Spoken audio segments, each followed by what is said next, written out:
Hi, I'm deGrasse Tyson, your personal astrophysicist, and I just want to say I'm delighted to be a part of your celebration this evening for the NSSA, and I understand you're honoring Bob Holland as well as Hi,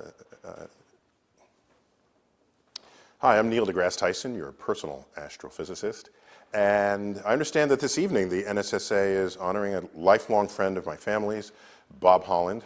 Bob, congratulations. And I thought I'd share some reflections with your organization and those represented in the room on just what STEM means to me. STEM, science, technology, engineering, and math. We've known since the Industrial Revolution and earlier that innovations in these fields become the engines of tomorrow's economies. They grow countries. They grow health. They grow your security. They do things that help shape civilization, things we've come to even take for granted about how we live, how we think, how we prioritize the future. By the way, civilization is not only composed of STEM. Civilization is also composed of art. When you visit cities abroad, often as a tourist, often your priority for what you see is ranked by how artistic it is. You'll be looking at architecture, the art museums, churches, and the artwork that's in the churches, the architecture that is the church. You look at things that humans have done that are expressions of creativity.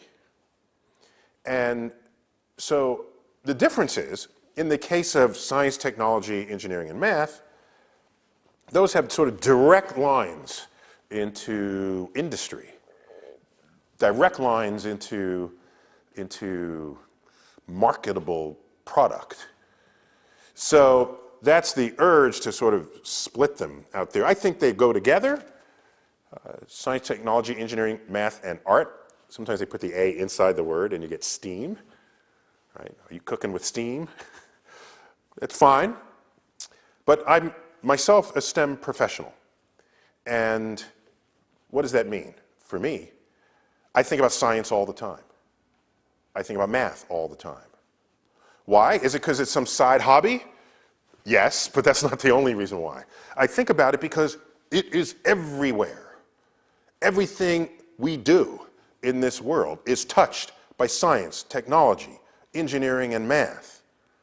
This notion that you're going to take a class in science, I never was really good at science, so I'll take the class and then I'll forget about it, but I really care about these other things. What? What are you saying? What are you doing?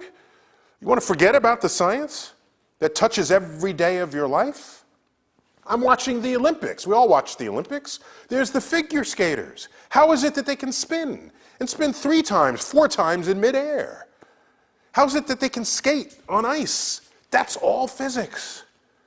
If you care about anything in this world and you want to know how and why it works, it's science. Some combination of math, physics, biology, chemistry. You know, we divide up these sciences. Nature doesn't really do that. We've done that over the years just to make it easier to compartmentalize. You know, there are questions today that we don't have answers to that require a synthesis of all of these sciences. You want to ask what the future of the Earth is? Well, let's ask the geologists. Well, you know something? The geologists are thinking about rocks and rock formations that are embedded with life. So then you bring in a biologist. There's life throughout the crust. There's life in the soils, all throughout. What's going to happen to Earth as a planet? We might get hit by an asteroid. Bring in the astrophysicist. And we're all in the same room having a conversation about Earth, about our past, present, and future, of our survival on Earth. So when I think of STEM, STEM is life.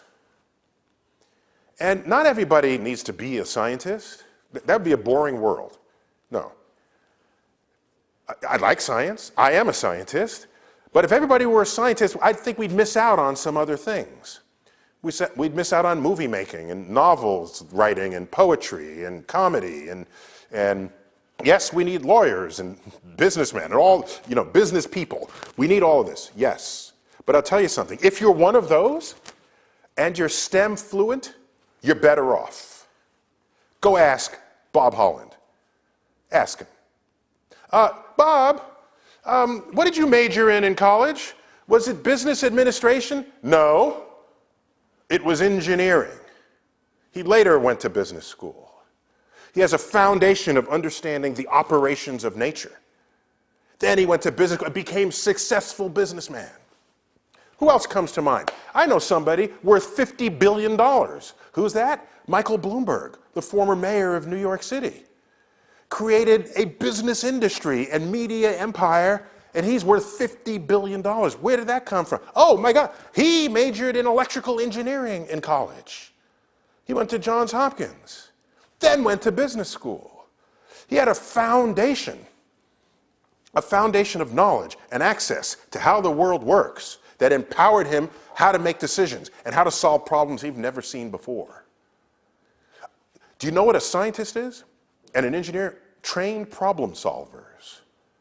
There are workplaces you can go into, workplaces. And we know these people. You say, here's a task for you. This is like in businesses. Here's a task for you. And the person will say, that's not in my job description. I've never done that before. And they will reject it. You hand that same problem to an engineer or a scientist. Wow, I've never seen that before. I've got something new to solve. And they'll go figure out how to solve it. Two completely different attitudes towards the unknown. So all I can say is if you can't be a scientist for whatever reason, learn some science, and it'll improve what else you do. Every year, the Academy of Motion Pictures gives out awards. Yes, you get the Oscars for the best actor and the best movie. There's a set of awards you don't see that are given to engineers who invent new kinds of detectors and cameras and lighting systems that enable that entire art industry.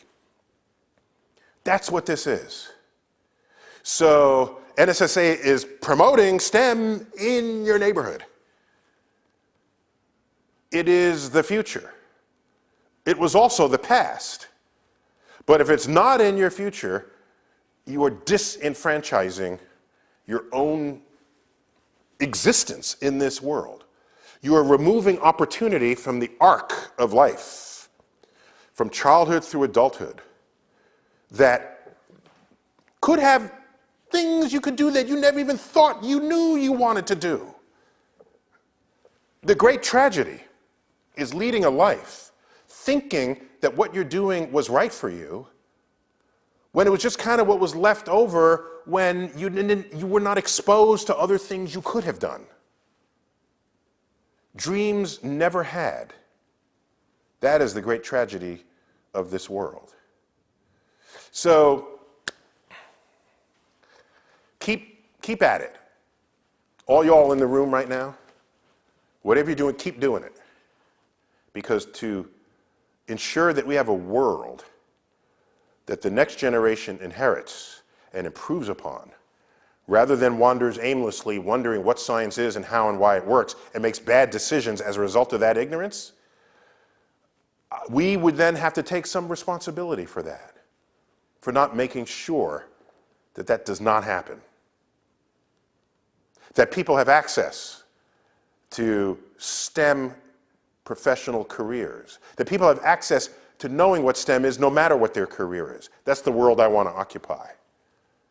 So that when the next hurricane comes, the next climactic disaster happens, people don't say, run, buy toilet paper and water and run. Instead of that, you say, how can I fix that? How can I change that? How can I make a world where I don't have to run away from disasters? How can I make a world where I don't have to die from disease? How can I make a world that's safer for us all? The people that ask those questions and answer them, they are STEM people. Or they're people who are fluent in STEM that have the power of enabling opportunity for that to happen. That's all I got to say. I'm out of breath.